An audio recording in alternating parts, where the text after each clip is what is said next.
Bom dia a todos, meu nome é Leonardo Nemer Caldeira Brant, eu presido o Centro de Direito Internacional com sede em Belo Horizonte.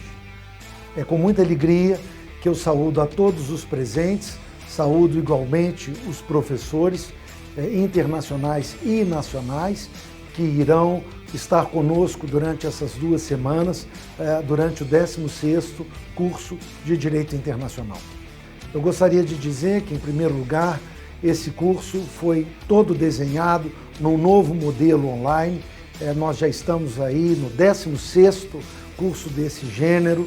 Ele foi totalmente adaptado às novas circunstâncias, o que, de certa forma, permitiu também uma extensão do número de participantes, de professores internacionais e nacionais participantes. Temos este ano 19 grandes nomes do direito internacional que estarão presentes conosco durante essas 2 semanas.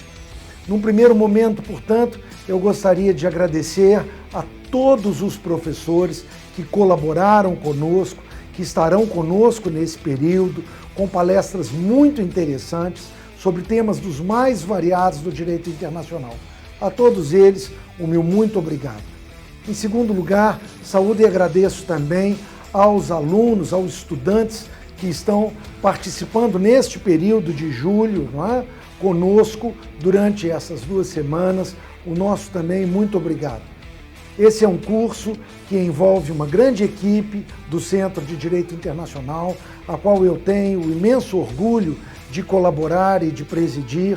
Ele é um curso que pretende trazer para o Brasil e para a nossa América Latina o mesmo modelo de cursos que, de forma quase centenária, já é uma tradição nos países europeus e nas principais universidades do mundo. Portanto, para nós uma grande satisfação que tenhamos ele já há mais de uma década no Brasil.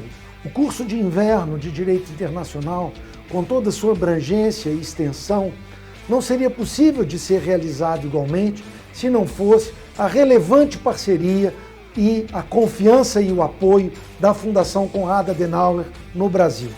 A ela estendo um caloroso agradecimento e tenho a certeza de que estamos contribuindo juntos para os valores do direito internacional, para os valores dos direitos humanos, para os valores do Estado Democrático de Direito, para os valores da democracia e, com certeza, para a compreensão e construção de um mundo, de um universo internacional mais justo e mais equilibrado.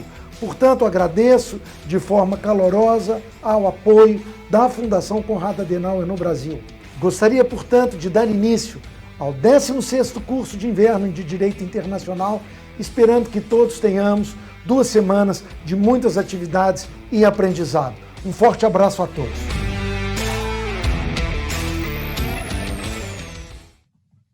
Okay, they said I can start.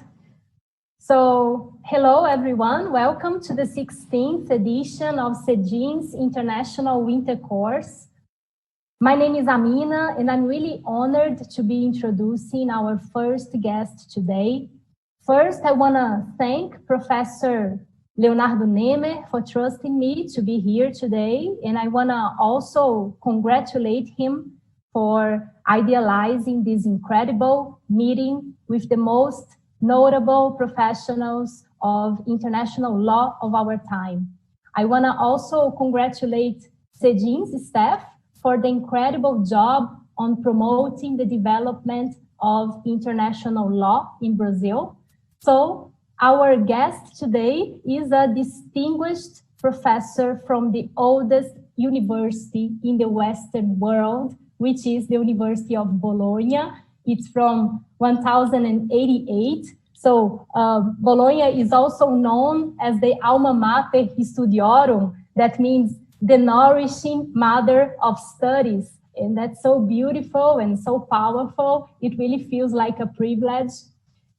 I couldn't help to pay my tribute, Professor, to Bologna's University, since I am an ex-student, and that's why I chose as a sign of acknowledgement to decorate here my background with my laurel crown.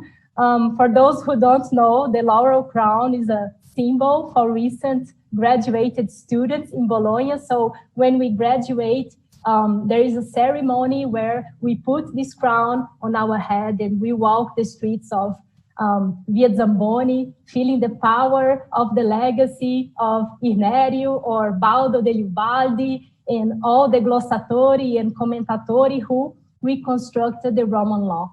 So to open this week for a professor from the alma mater, you can imagine when I got the invitation to introduce and moderate this lecture, how honored and how happy I felt. So let me introduce you all to Professor Attila Massimiliano Tanzi. He holds the chair for international law at the University of Bologna since 2006. He is also an external scientific fellow for Max Planck Institute, Luxembourg for International, European, and Regulatory Procedural Law. He was a visiting professor at University of Vienna and also an enseigné invité at Université Paris 2, Panthéon-Assas. He is a member of the Permanent Court of Arbitration. He is a conciliator at the Court of Conciliation and Arbitration for the Organization for Security and Cooperation in Europe, chairman for the Implementation Committee of the UNECE Water Convention, and legal consultant to Italy's Minister of Foreign Affairs. On several occasions, Professor Tanzi was a member of Italy's delegation to the Sixth Committee of the UN General Assembly. He is also the author of a number of books, including International Investment Law and Arbitration, Introduzione al Diritto Internazionale Contemporaneo, The Consolidation of International Water Law, a comparative analysis of the UN and UNECE water conventions, in the concise introduction to international law. So there are several speeches on YouTube of Professor Tanzi, as well on jurisdiction of the International Tribunal of the Law of the Sea, which I highly recommend all the students to watch it. So today, Professor Tanzi will talk about sovereignty in contemporary international law. Professor, I pass it on to you. Thank you and welcome.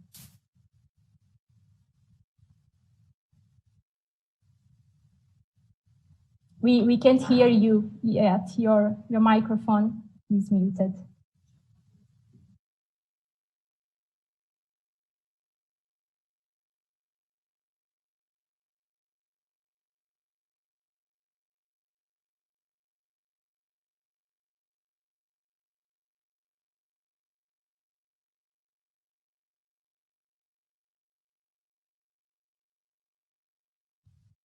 Thank you. Can you hear me now, Amina? Yes, yes.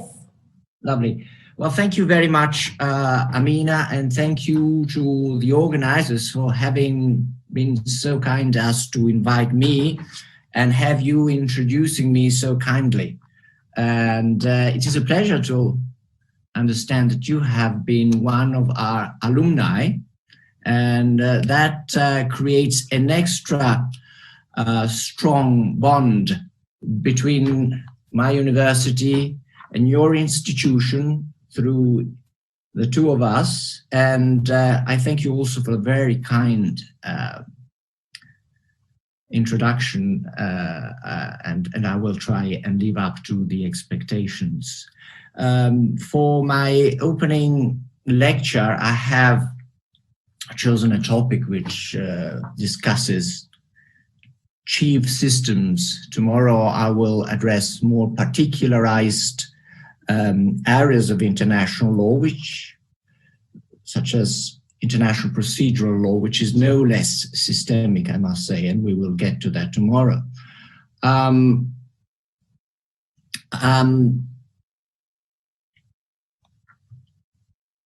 There is much discussion these days about sovereignty as a legal institution and a political institution that seems to be at odds with the internationalized process and international cooperation. I will try to address this issue, see whether there is a divide, whether there are walls or bridges, talking about civil engineering as a metaphor. My discussion will build on a study on these issues that I contributed to the Liber Amicorum for the great public international lawyer from Yale University, Professor Risman, about 20 years ago. And it builds on further reflections that I have been then reflecting on. The 6 editions of my textbook in Italian, which have been kind enough as to mention. And you can also find parts of that reasoning in my 2019 International Law, a concise introduction, both in English and in Spanish. Obviously, I will address state sovereignty from the public international standpoint, that is through the principle of sovereign equality rather than the internal configuration from a constitutional standpoint. But the 2 approaches inevitably go hand in hand. In fact, I regard the principle of sovereign equality very much as an international constitutional principle. And I regard any constitution as the legal formalization of the socially agreed distribution of power in every given society. Now, tensions between needs for stability on the one hand and for change on the other represent the most critical part of any social and political and legal processes. A minority clinging on to existing legal arrangements against change may impair progress towards the pursuit of the legal protection or more widely perceived new common interest. Conversely, a minority prompted by the needs and values that are new with respect to those protected by existing legal constitutive arrangements in any given society may impair the pursuit of the values generally perceived as the common interest at a given point in time. My approach will be one relying on traditionally conceived international constitutional rules about change of rules, namely the traditional rules on the making, unmaking, transforming, and modifying customs and treaties. Such systems may be cumbersome and they may be sensibly delaying the social and legal process in adjusting legal arrangements to new common interest, but they may make such a process more predictable and possibly peaceful, let alone the fact that more often than not, the common interest is differently perceived by different social groups. So I very much regard the international legal process, as much as domestic legal processes, as a process of a dialectical nature, a political process which ends through formalization of the political and social processes.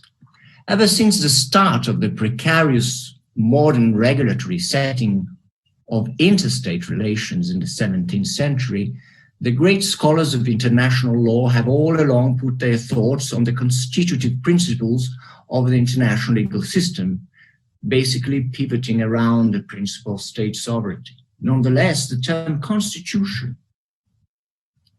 as much as the expression of constitutional principle, hardly ever appeared in writings, with few though important exceptions.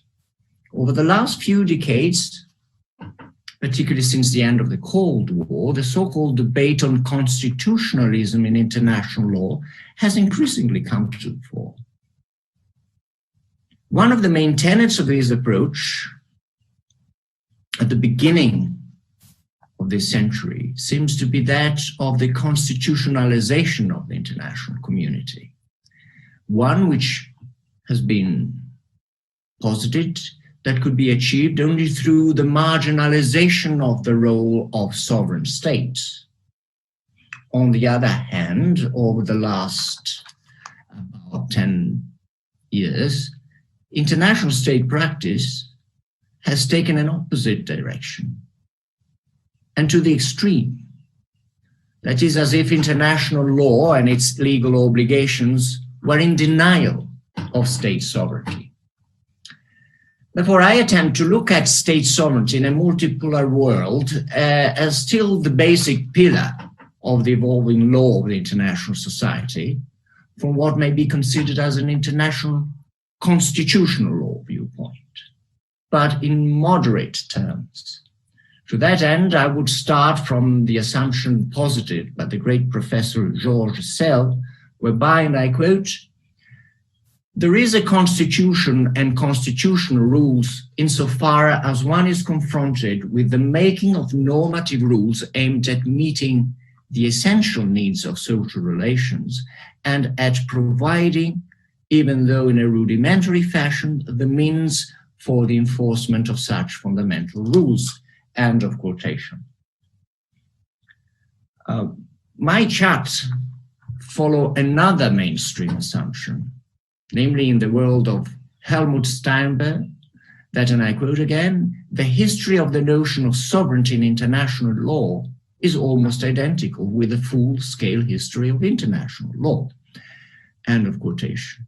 I will therefore address some of the main tensions throughout history between an international setting based on the principle of sovereign equality and hegemonic attempts on the other, and also with attempts at dismantling the overall constitutional setting of international law, as it is an ongoing attempt by some states, including mighty ones. A history-based approach, in order to understand the contemporary process, is accompanied by a tentative consideration of the progressive, on the one hand, or conservative on the other, impact of state sovereignty on the winding developments of international law towards global solidarity. My overview does not ignore that the evolution of the international community throughout 3 centuries based on state sovereignty has not removed and is largely responsible for shortcomings concerning the pursuit of freedom, justice, fairness, and respect for all. Nor does my analysis forget the Eurocentric slant of this model. Though the main concern is that alternative structural constitutional models that may lead to even more defective scenarios, particularly since history shows that any attempts for radical structural change have eventually aimed at hegemonism, while the recent fragmented and differentiated trends towards an increased role for non-state actors on the global scene has shown serious problems of accountability and control. Certainly with regard to business interests, NGOs, multinational companies, financial operators, but also other entities, which may avail themselves of new technological tools such as artificial intelligence. So this will be my tentative answer to the militants against state sovereignty as the pillar of the law of the international society. On the other hand, as to the extremist militants against international law, regarded by them as an undue intruder, unduly curbing national sovereignty, suffice to recall that the participatory nature of the sources of international law is a guarantee for respect of national sovereignty. We now address sovereignty as the material on the one hand and structural legal pillar of the international community throughout history. I just quoted Georges Sell, and according to this approach, we can complement it with the old text in Latin, which says, ubi societas, ibi jus. And if that is true, ubi jus, ibi constitution. Thus, if there is a set of rules governing the relations within a given society, there must be some basic rule that provide for its legal, structural, and material specificity, the law of that particular community or society. And one finds it difficult not to subscribe to the view according to empirical data that corroborate this theoretical assumption. I remain a positivist, and I need to double check general dogmatic statement with practice. But even following the most formalistic and Kelsenian international law constructions, which identify the primary specificity of the international legal system with the rules on recognition, in empirical terms, it appears that the underlying principle behind such rules and their functioning is precisely that of the sovereign equality of states. And that holds water still very much nowadays. Firstly, nation states came into being de facto, claiming and attaining prerogatives and limitations that would make up the principle of sovereignty as a matter of practice. The constitutional function of the principle in point seems to be at the same organizational, structural, and material substantive. From the structural standpoint, in line with Professor Sell's quotation, the principle of sovereign equality can be said to have reflected and crystallized the generally diffused will to avoid an hegemonic organization in the international society under the authority of the emperor or a given emperor or the pope or any other superior authority. Sovereignty has therefore determined the initial and long-standing horizontal dimension of modern international society and relations. It molded, accordingly, the three main functions of international law. A, the consensual and participatory role of the making of international rules. B, the consensual nature of dispute settlement with the prevailing relevance of self-assessment of legality. C, self-help in the ultimate law enforcement function. The material dimension of the principle of sovereignty has determined all along the amount and reach of the material substantive rights and duties that make up the contents and contour of the freedom and powers of states in legal terms. Sovereignty, in that respect, merges with the principle of jurisdiction, traditionally intended as the international legal regulation of the scope of the legislative, judicial, and enforcement powers of states with regard to territory, subjects, and subject matters. In the Westphalian origin, the concept of sovereignty focused on the absolute independence of each sovereign state from any outside authority. Such an approach to sovereignty is epitomized by the statement of Chief Justice Marshall of the US Supreme Court in the Schooner Exchange versus McFadden case in 1812, whereby, and I quote, "The jurisdiction of the nation within its own territory is necessarily exclusive and absolute. It is susceptible of no limitation, not imposed by itself." End of quotation. And I would very much draw your attention to the last words, not imposed by itself. And we will see how the overall international process, the whole body of and various bodies of international rules are a form of self-imposition by states.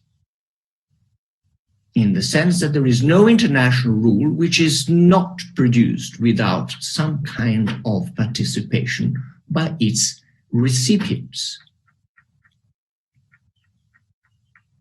Since sovereign states have never lived in a vacuum, but amidst other sovereign states, the absolute nature of the concept of sovereignty was mitigated from the very inception of the existence of international law, based on the principle of reciprocity.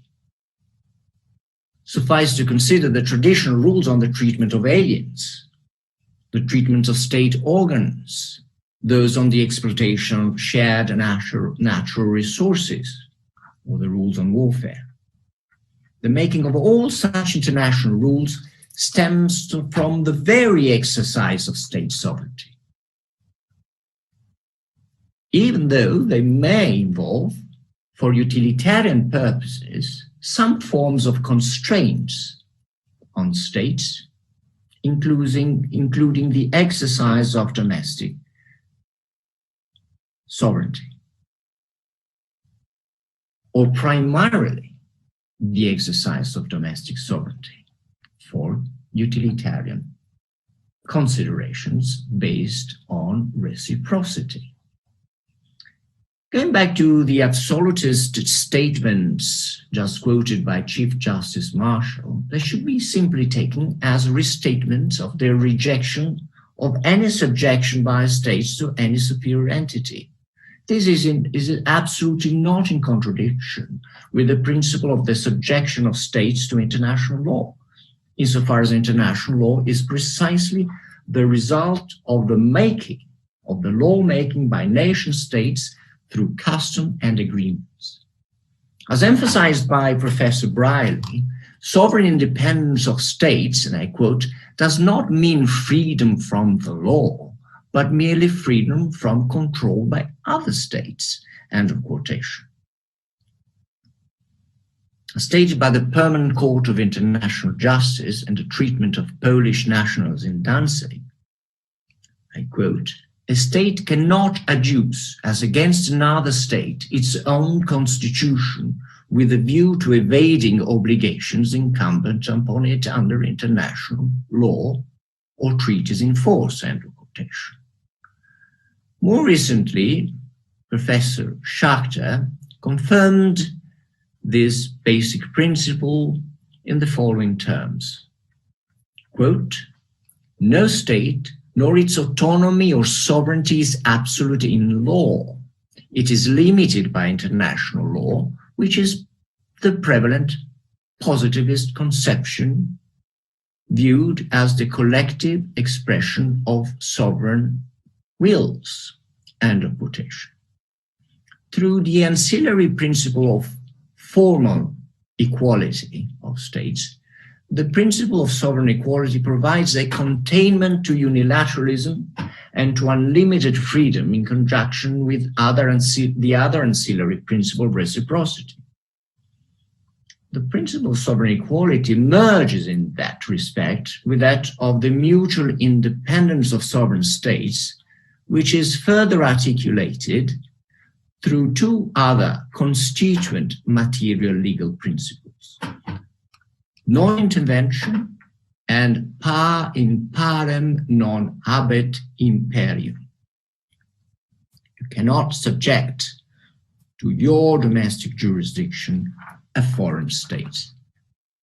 And there comes the basic principle of sovereign immunity of states, with negotiated and corroborated by practice few exceptions.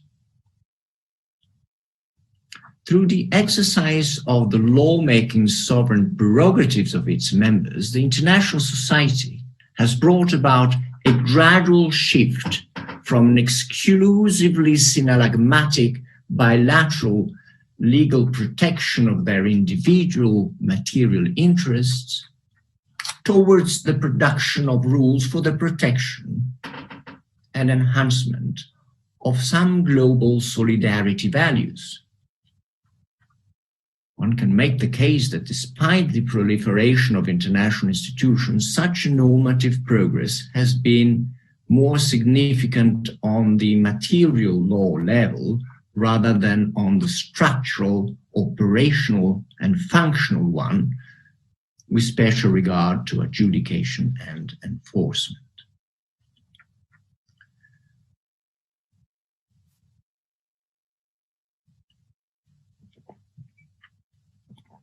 I will now turn to constitutional revolutions and attempted revolutions in which we see a tension between sovereign equality and hegemonism. You may regard the consolidation of the Westphalian model of formal equalitarian international law as the result of a sort of a centuries-long civil strife to inherit the hegemonic power of the collapsed Roman Empire. Throughout the centuries of barbarian invasions, a fight between the Pope and the Emperor never got any of the fighting actors getting the upper hand.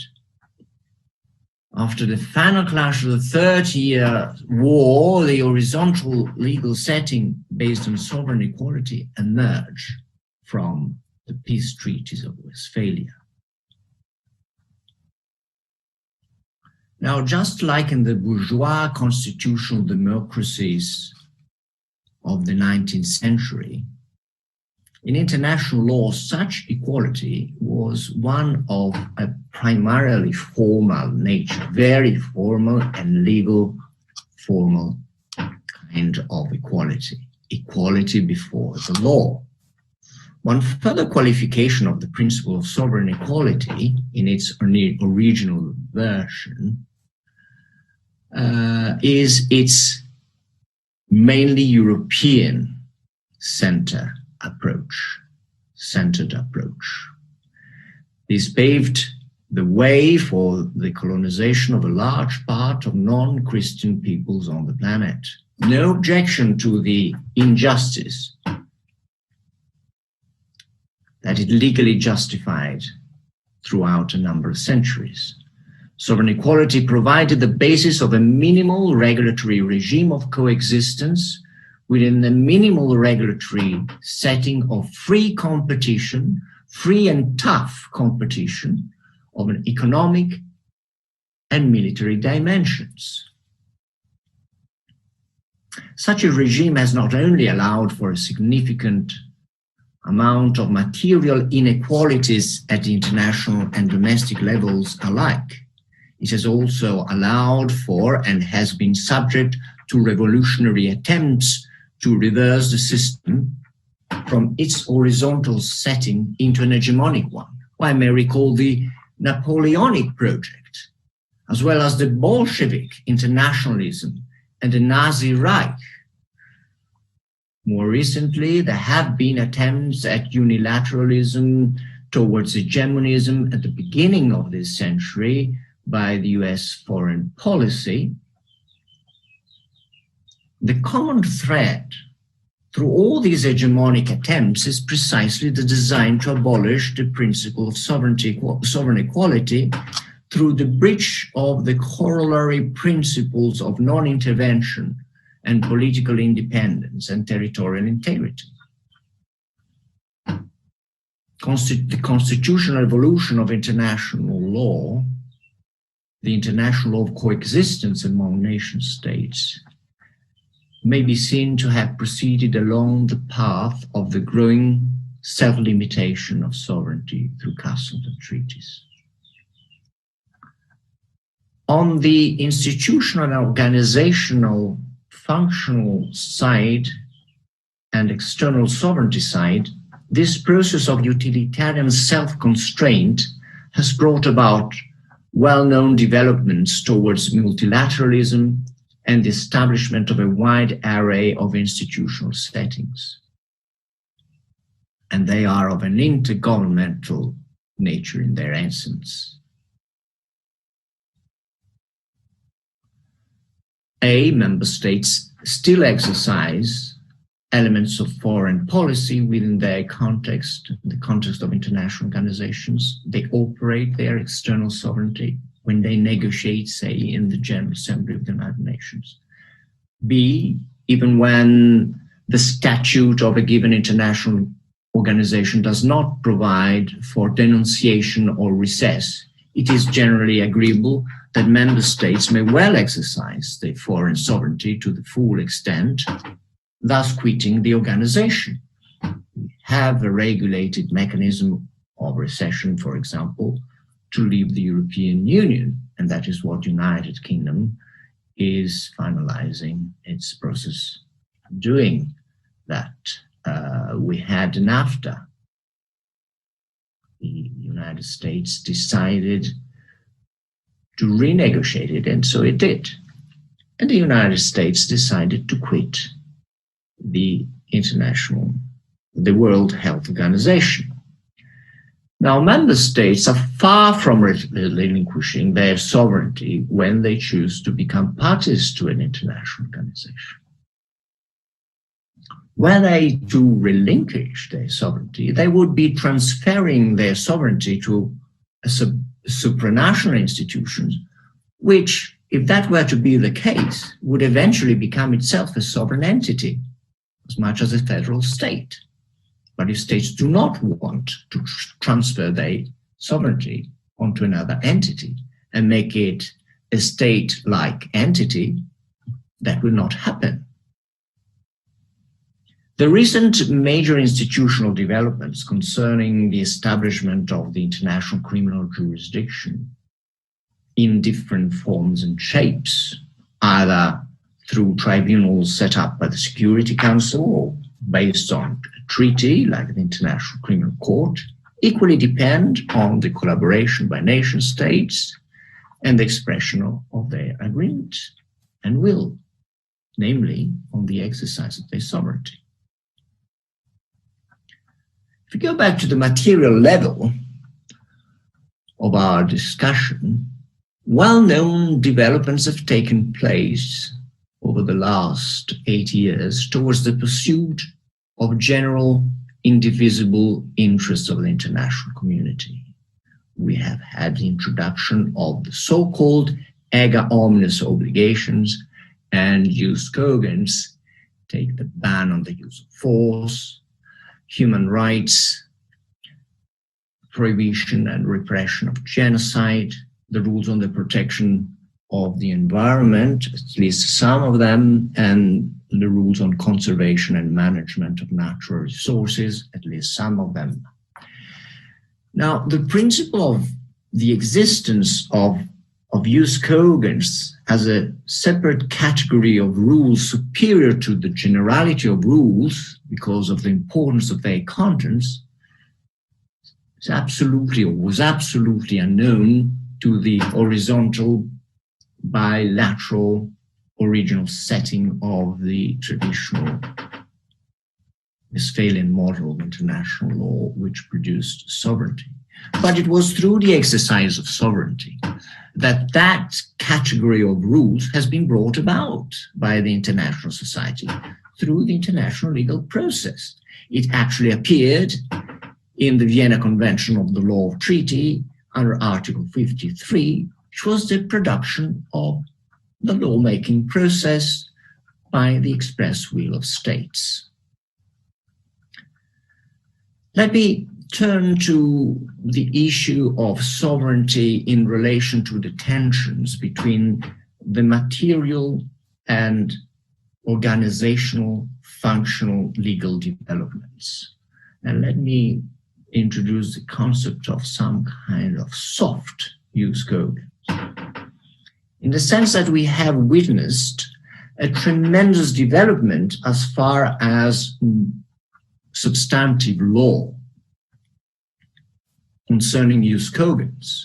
But can we say that those normative, material and substantive normative developments have been accompanied by an adequate parallel development on the rules of recognition, Article 53, on the nullity of treaties in conflict with rules of jus cogens, on the justiciability of erga omnes obligations of a jus cogens nature, the functional, operational, adjudicative enforcement rules of international law have been at odds in catching up with the tradition, with the developments that go beyond the traditional consensual bilateral nature of international law. An attempt at catching up with the introduction of Article 53, imperative rules of international law, can be found in the Vienna Convention in Article 66, which some say you can hear that, well, there is an exception to the general rule of consensualism of international adjudication, whereby there is compulsory ICJ jurisdiction when there is a case as to whether a treaty is in conflict with an international rule of jus cogens. But if you look at the language of Article 66, you come to realize that it is only a state party to a treaty which is suspected of being at variance with the rule of jus cogens. No third states can trigger an adjudicative process before the ICJ in order to claim the invalidity of the treaty in question, because it runs counter to an international rule of jus cogens, thus infringing upon a general, indivisible, superior interest of the international community as a whole.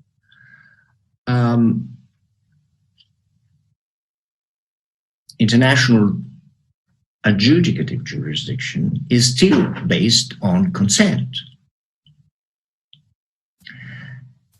And these clashes with the adjudicative protection of jus cogens.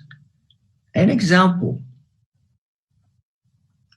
a case which epitomizes this tension, giving the upper hand to the consensual approach of international law and the consensual nature of international adjudication, is to be found in the East Timor case. What happened there? Portugal, the administrative state as a former colonial country of this former Portuguese sovereign island in Asia,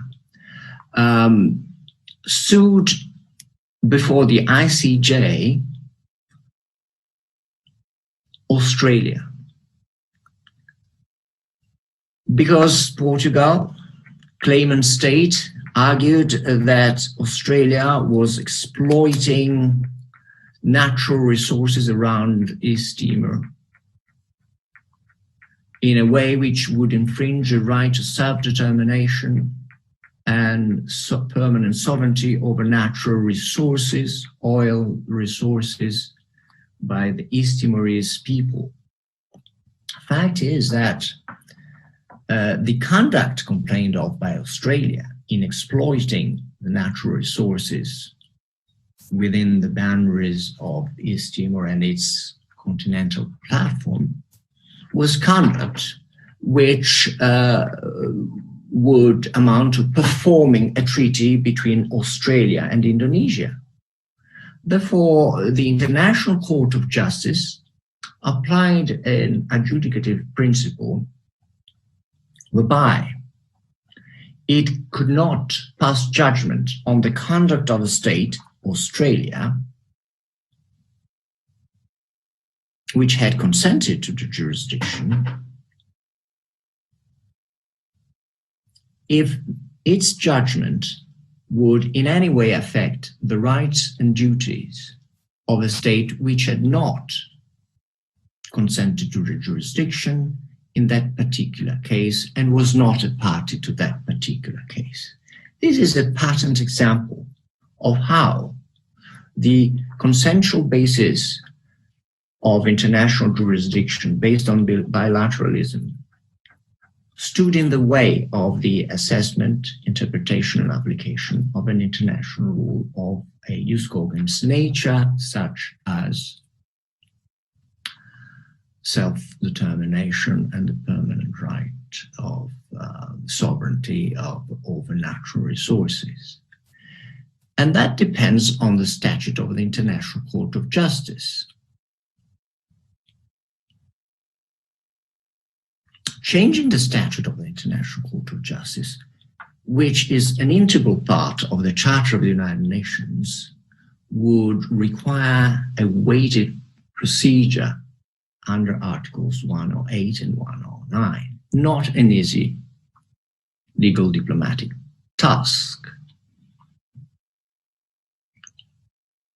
In treaty law terms, you may have express manifestation of will of states to submit themselves in a non-bilateral traditional scenario. You may all be aware of the case brought by the Gambia before the International Court of Justice in November last year against the government of Myanmar on the basis of the Genocide Convention. But the Genocide Convention provided, afforded, conferred jurisdiction on the international law, International Court of Justice, in order to interpret and apply the Genocide Convention in a case brought before it by any state party. And there you have also rules of procedure allowing for intervention by third states without them having to provide any material interest. So both the principal claimant or intervening states would not have to prove that they have suffered any material damage by the alleged breach of the Genocide Convention. But why is it that the ICJ can, in this case, exercise its jurisdiction against the principle upheld in the East Timor case? Because obviously the ICJ, which has already upheld its prima facie jurisdiction out of its provisional measures proceedings, obviously in interpreting and applying the Genocide Convention in a case brought by the Gambia against Myanmar, it would inevitably pass judgment on rules that would apply to any other states of the international society. Well, that is possible, and it's not contradictory because the court is exercising its jurisdiction based on an international treaty which expressly provides for that jurisdiction in the sense that all its states parties have expressed their consent to that effect. Let me make a few remarks now on the ongoing process of sovereignty. Now, the scholarly debate within social sciences during the political process immediately after, and for a few years after the fall of the Berlin Wall, until the explosion of the financial crisis, in that debate, the legal paradigm of state sovereignty has appeared to be on its way down for different considerations and factual elements. Among such elements are the crumbling of a number of nation states, the former Soviet Union, the former Republic of Yugoslavia, the failure of other states such as Somalia, a failed state, ethnic explosive tensions. Another matter of fact through the 90s and the first years of the new century shows that nation states have lowered the degree of the exercise of their sovereign authority through a large number of deregulation measures at home and the shift towards international institutions giving up more and more of the sovereign prerogatives than ever before. 1994, you had NAFTA, which we have just mentioned. You had an hyperactivism of the United Nations Security Council. At the same time, public but also private interest NGOs, business NGOs, have taken on an increasing role in the international lawmaking.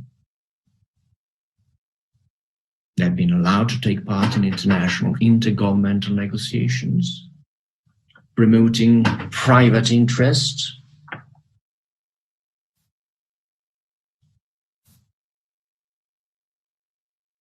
The Security Council has taken measures targeting individuals.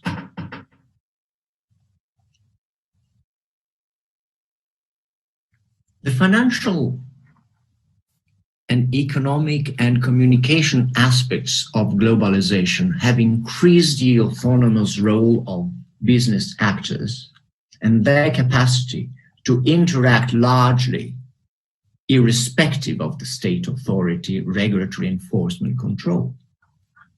This is also reflected in the distribution of wealth. Since the globalization of free market economy boosted after the fall of the Berlin Wall, nation states appear to have relinquished much of their regulatory authority. And this may be considered to have been one of the causes of the explosion of the financial crisis, the crisis in the financial sector of 2008. This had a significant impact on domestic and international criminality as well. Illegal arms trading, international money laundering, corruption, tax evasion, drug trafficking, counterfeiting, terrorism, and trading human beings have undermined the state authority worldwide as never before. There is another undeniable factor through generally underestimate considerations. Quantitative increase of the administrative burdens on the governmental apparatus of nation states, new technical, legal, and administrative complexity of subject matters falling within the political and administrative competence of nation states, are state officials who are to deal with international law-related dossiers in ministries that were not accustomed to be dealing with international issues, ministries of health, Ministry of Justice, Ministries of Interior. They are at odds with catching up with international developments. So this has produced some sort of reliance on NGOs specialized in technical issues, international negotiations on international environmental law, on health issues, on technological issues, have taken some kind of lead in international lawmaking processes. Terrorist organizations have cornered states, put them under significant pressure. There has been a watershed sort of U-turn after the explosion of the financial crisis of 2008, producing a reaction by states. And I would like to quote from the first G8 meeting held precisely in Italy in 2009, in July. Let me quote from the final document. national governments have the primary responsibility for ensuring development by engaging with their parliaments, local authorities, civil society organizations, and citizens in shaping appropriate policies.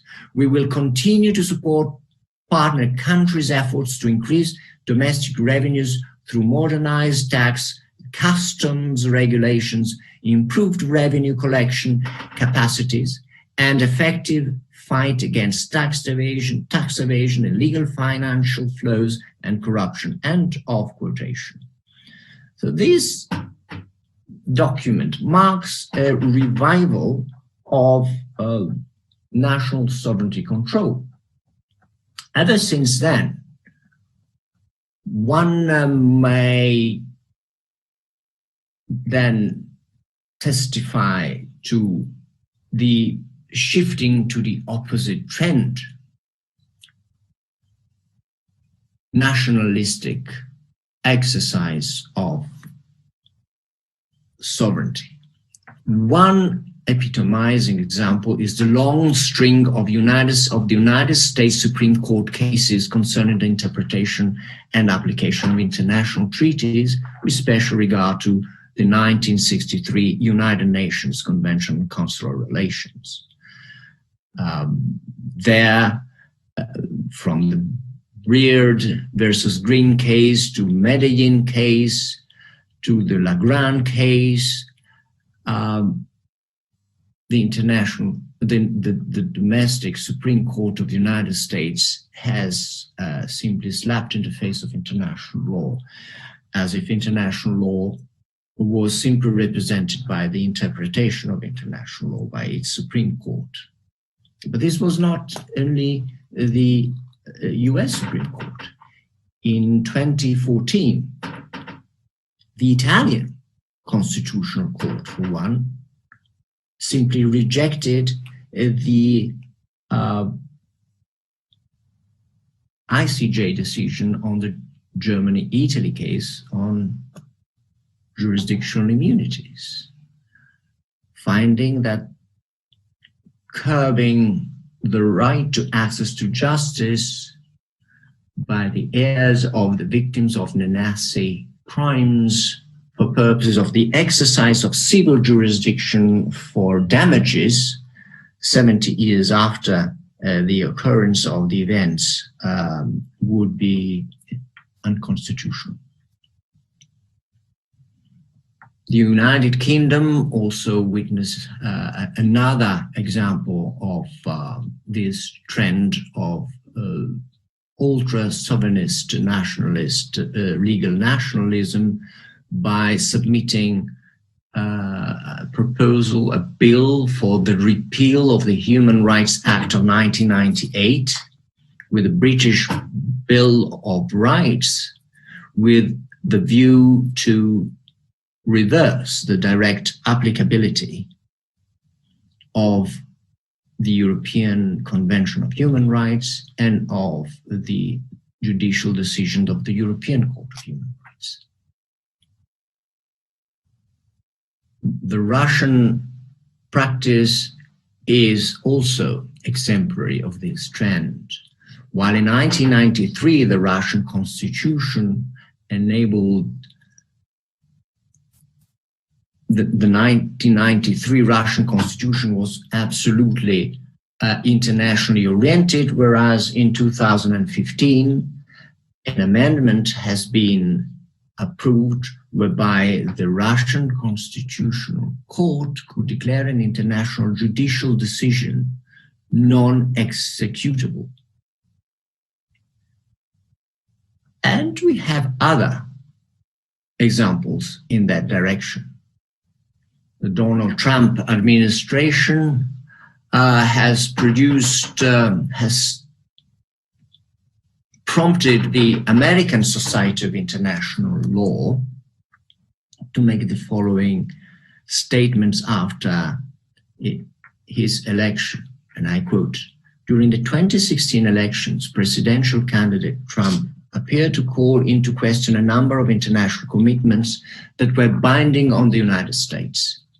During the first 100 days of now President-elect Trump's administration, the American Society of International Law will offer the public a closer look at the critical importance of treaties and international law to people's lives. End of quotation. Indeed, 2 years later, at the United Nations General Assembly, the United States President announced that the United States, and I quote, reject the ideology of globalism and embrace the doctrine of patriotism and practice, following practice with regard to the attitude by the most powerful, still most powerful country, mighty country in the world, has been consistently withdrawing from international engagements and obligations, the withdrawal from the Paris Agreement 2015, leading now to the recent pulling out from the World Health Organization at the time when we most need international cooperation with a view to facing and curbing global challenges and threats to international peace and security. And it is paradoxical that for someone of my age, of all countries, we would hear an internationally law-oriented statement by the government of China. In my days, China would always try and resist international cooperation and international obligations. In the World Economic Forum of 2017, the president of China would state as follows, and I quote, "We should pursue a well-coordinated and interconnected approach to develop a model of open and win-win cooperation. Today, mankind has become a close-knit community of shared future. Countries have extensive converging interests and are mutually dependent. At the same time, they should view their own interests in a broader context and refrain from pursuing them at the expense of others." End of quotation. This could be put in the mouth of Roosevelt and Churchill. But that is how international society is progressing, evolving, or regressing. I understand that time flies and I should come to a close. I will come to my conclusions of some kind of a policy nature.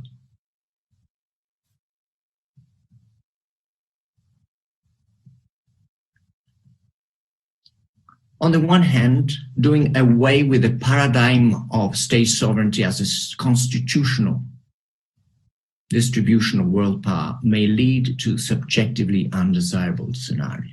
The most likely among such undesirable scenarios emerging from empirical evidence showing how every attempt in the past to discard the principle of sovereign equality has been made with a view to replace sovereign equality with some kind of imperial or hegemonic project, opening up to little chance for democratization.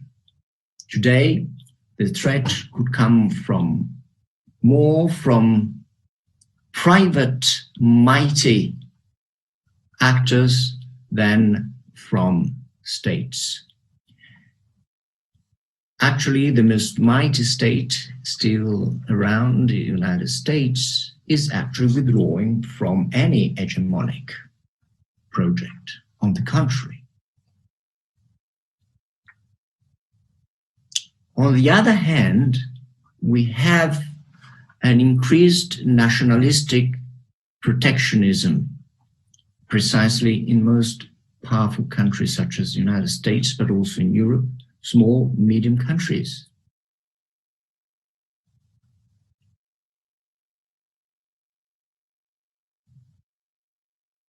I may recall that the international social, political, and legal processes, social, political, and then legal processes, Like any other earthly processes, from social to biological processes, proceed by way of a recurrent oscillation between contraction and expansion.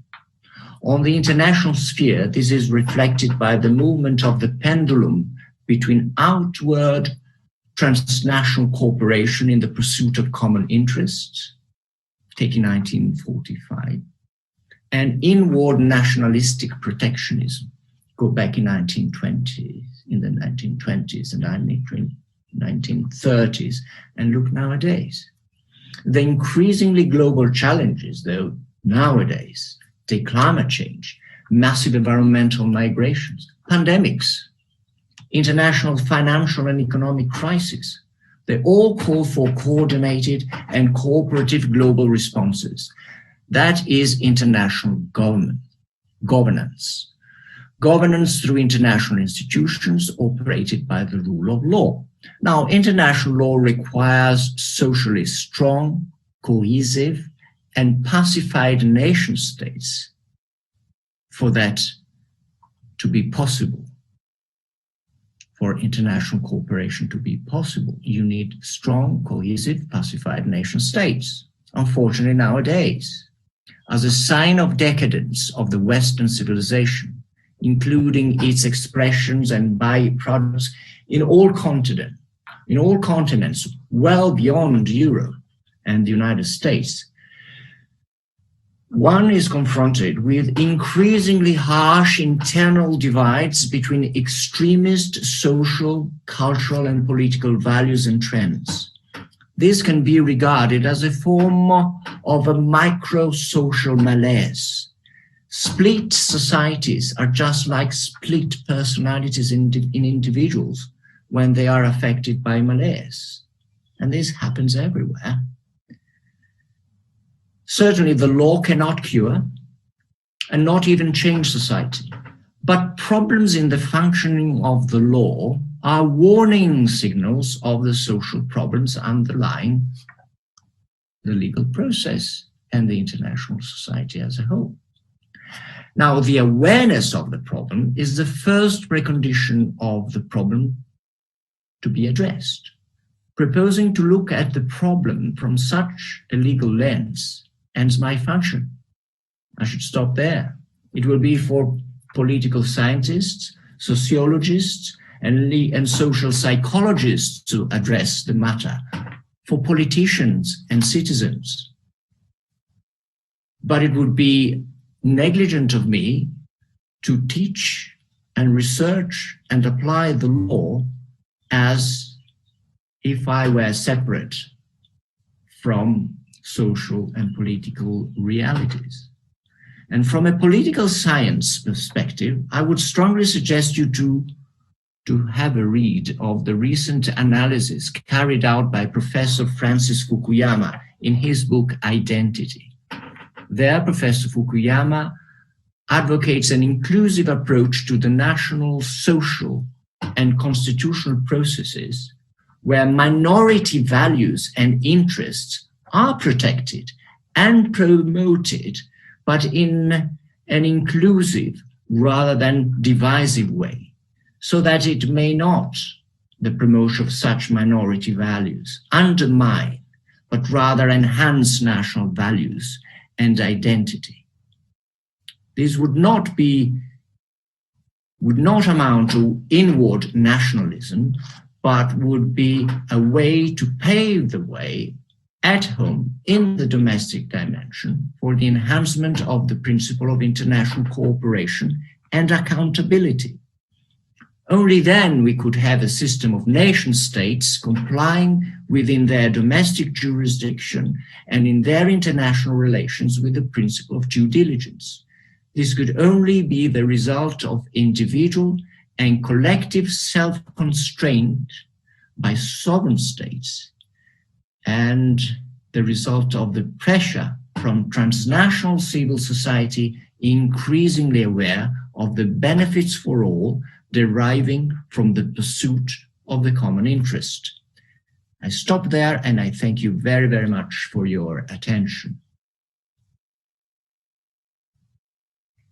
Thank you, Professor, for the amazing lecture. I actually, I read your article, Remarks on Sovereignty in the Evolving Constitutional Features of the International Community. And I found it very interesting because you talk about several main arguments in the international law. So it's very interesting. And one thing that really called my attention is when you talk about the jus cogens as soft peremptory law.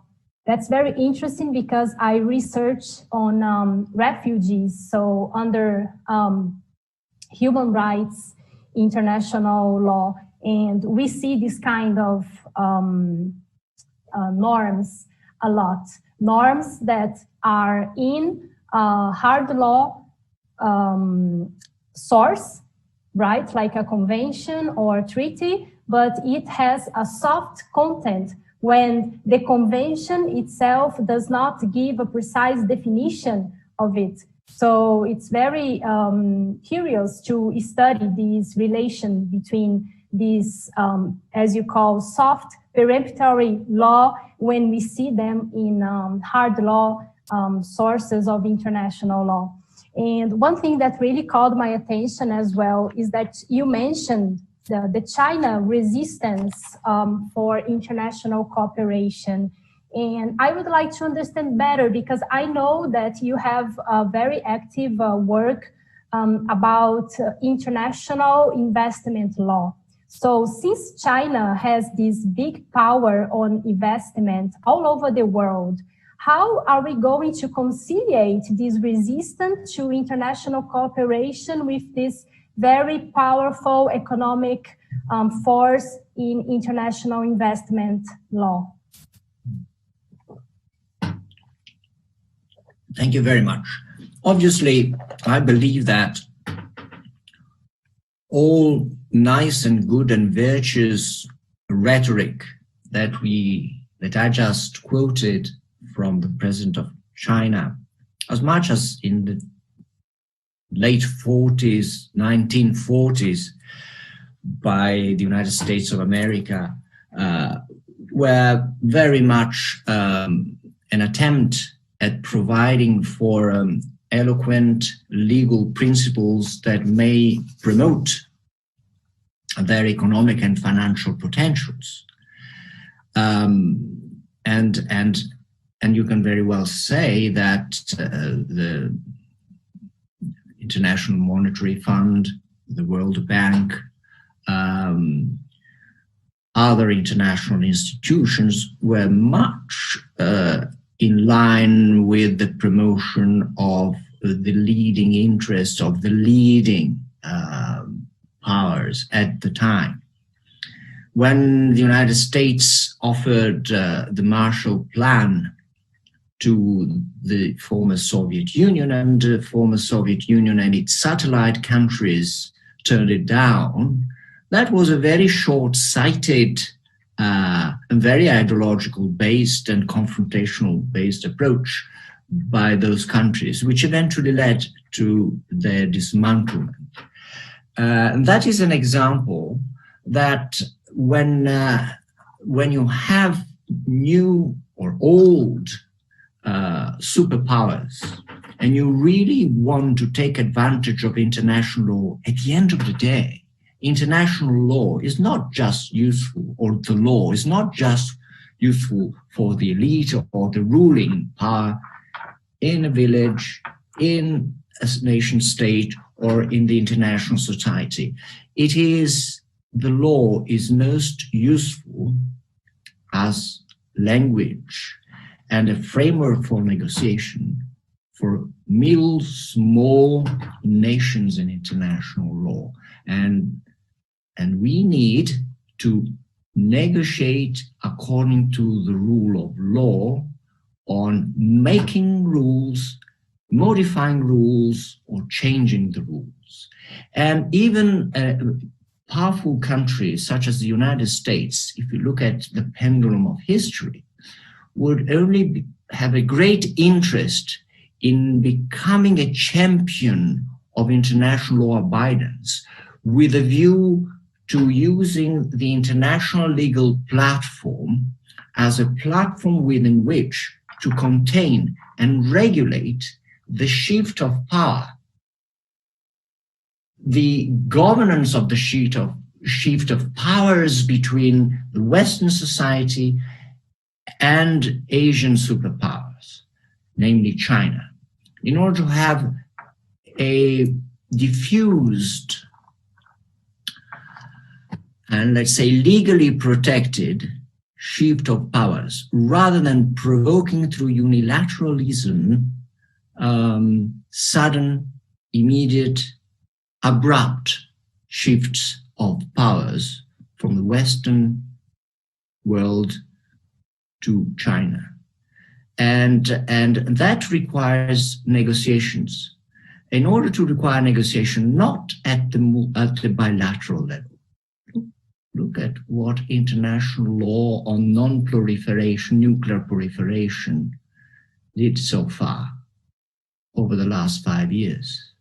Bilateral negotiations have led to uncertainty with Iran being cheated by North Korea.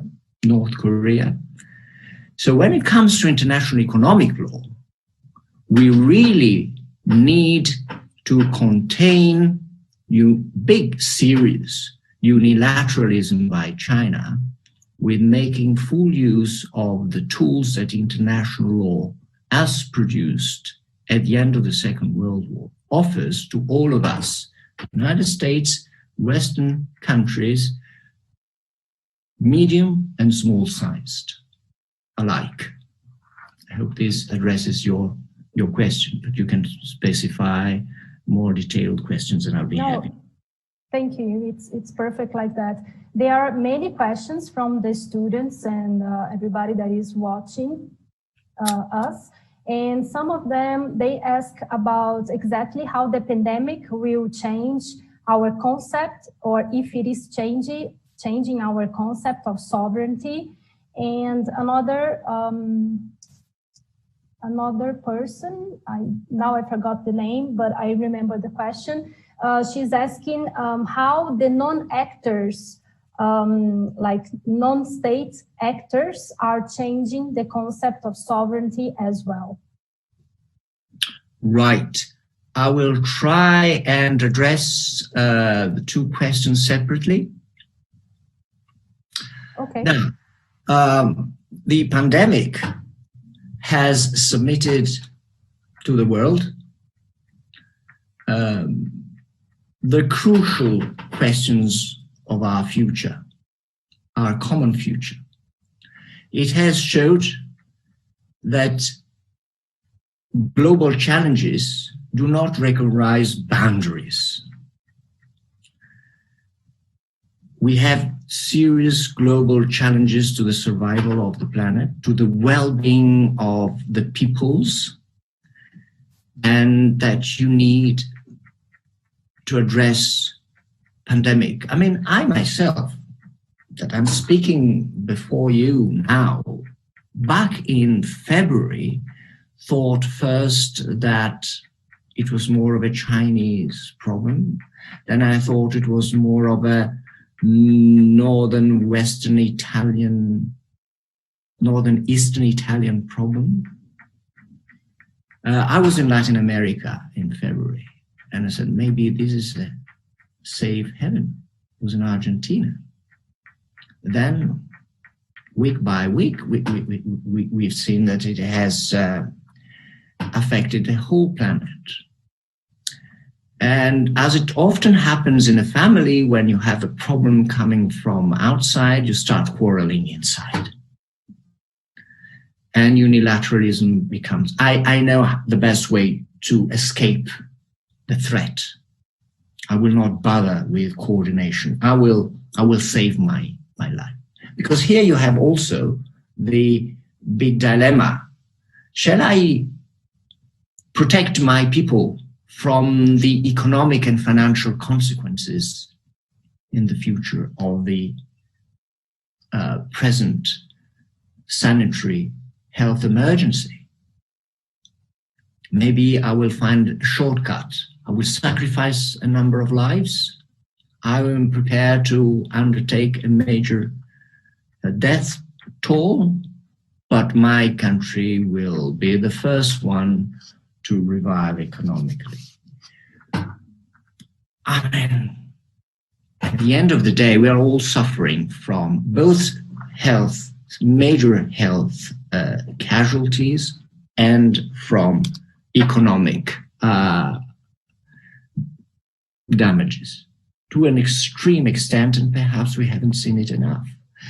So rather than trying to find individual national unilateral shortcuts, let's stop escaping the problem and let's face it and make good use of the common sense, good sense approach whereby global challenges, and this pandemic in a way is a great opportunity for us to realize that there are problems that cannot be addressed individually by states, but they require, they ask, they call for international cooperation and coordination. Of course, we may not solve the problem, but we may mitigate. I'm not saying that cooperation would defeat immediately the pandemic or would avoid climate change, but that would produce the best possible solution in curbing the problem, in containing the problem, in reducing its effects. Now, I have been studying recently some of the proposals for reform of the World Health Organization, and there is an encouraging signal there. In the last few weeks, 100 state members have submitted a draft proposal for reform, which has been adopted.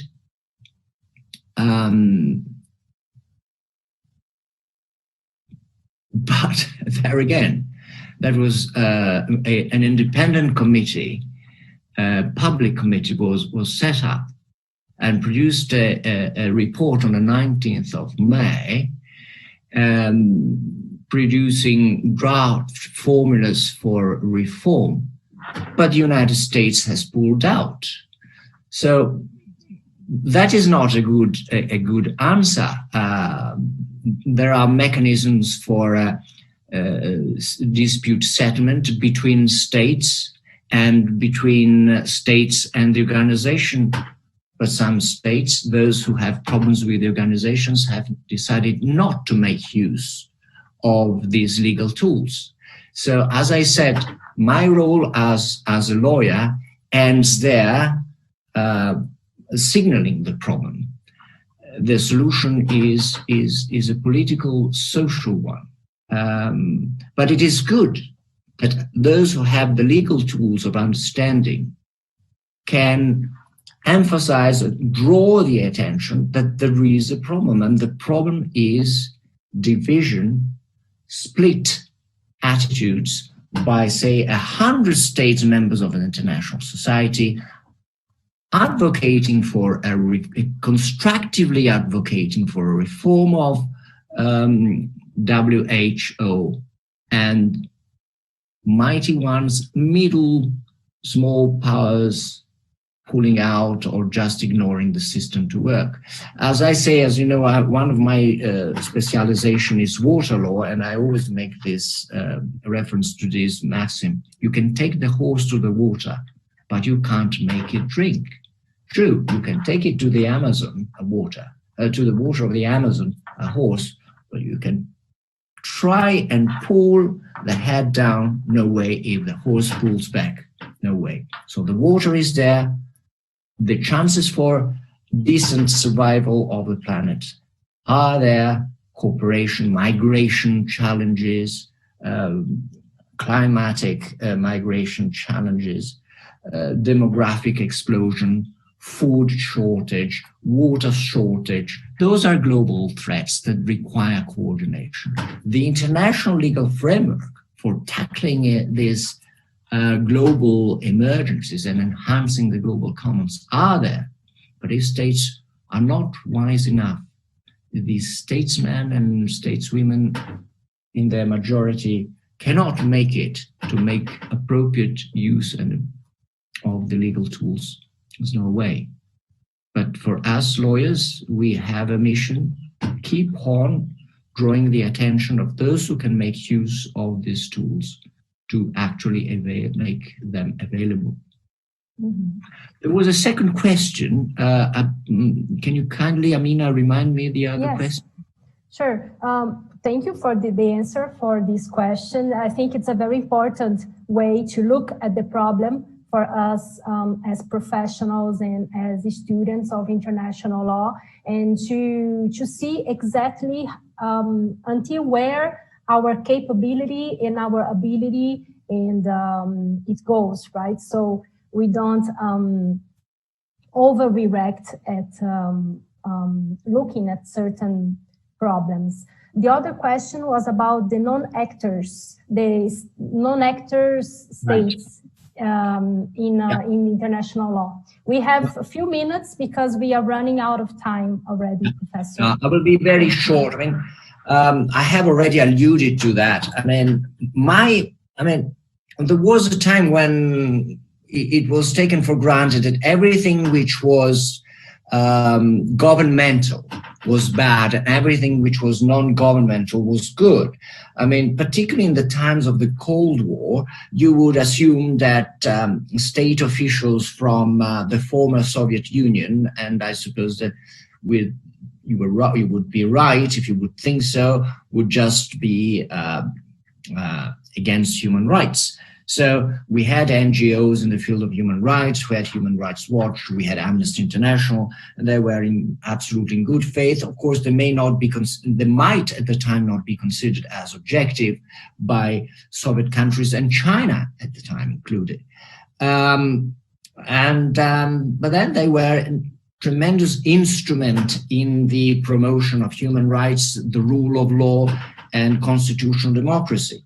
Now we have an increasing role by NGOs in areas that go beyond human rights or are only remotely or partially connected to human rights. And I'm thinking of the environmental law process. Environmental law bears on pharmaceutical companies, as in relation to pharmaceutical companies, genetically modified technology, industrial technology at large. And my main concern is that, you shouldn't take NGOs just as virtues by definition. Fact is that, I mean, we have many governments that leave to be desired, but a government is subject to the political control of opposition for what they can do, is subject to legal accountability, judicial accountability. Whenever there is a politician that is being investigated, you can say, oh gosh, this is a very bad sign because it means that they are corrupted, and this happens all around the world and not just one or two countries. But that means that there is some kind of judicial accountability there. And then you have financial control over the state budget. So there is some control. Perfection is the enemy of the good. But my idea is that if you enhance the constitutional democracy principle of accountability, you can make governmental powers to work. And we can have an impact on that as citizens, voters. When it comes to an NGO, an international NGO, you have very little control. I was struck 15 years ago, I think. It turned out that in the United States of America, the majority of NGOs involved in the fight against cancer produced by tobacco products were being financed by tobacco companies. and it came out just because there was some kind of media investigation, but there was no control. And the budget of NGOs is very difficult to be controlled precisely because they are of a transboundary nature. So my guess is that normally people that get involved in NGOs are driven, are ethically driven, and that is a wonderful guarantee in principle, but then in practice you may end up with having the same problem of corruption I mean, human beings are human beings and we are all weak, whether we work in a governmental context or a non-governmental context. And my argument is that it is not just because you work in a non-governmental context, you're better than those who work in a governmental context, period. Okay, thank you, Professor. Fortunately, we're going to have another lecture of Professor Tanzi tomorrow morning, so we can spend more time here. I want to thank you, Professor, for your time. I want to thank all the students that are here, everybody that was here with us. And at 10 o'clock, we're going to come back with the next lecture of today's course. Okay? So have a nice day, everyone. And you, thank you very much. And see you tomorrow morning at 8 your time. Yes. On a completely different subject. Yes. See you then. Goodbye for now, and thank you very, very much.